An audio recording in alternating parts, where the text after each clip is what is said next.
Mogoče so najbolj pomembni koraki do bolj solidarne družbe prav nekako povezovanje na podlagi nekih skupnih interesov. Da bi se mogli ljudje zavedati teh majhnih stvari in da bi mogli začeti biti hvaležni za vse. Da bi delali bolj na osebnih interakcijah. Se odpovedati socialnemu mrežu.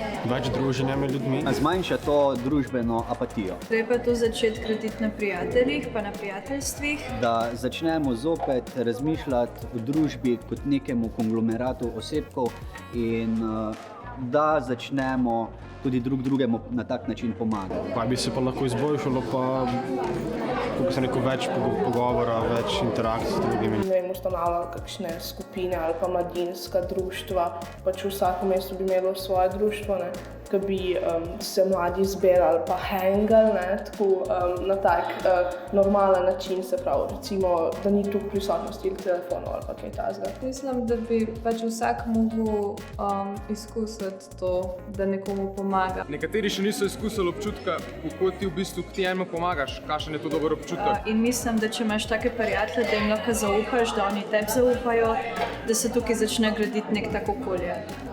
Pač bi imeli izkušnje iz tega in bi se pač bolj to več prakticirali tudi kasneje. Odrasli mora biti zgled starejšim in tudi naši starši.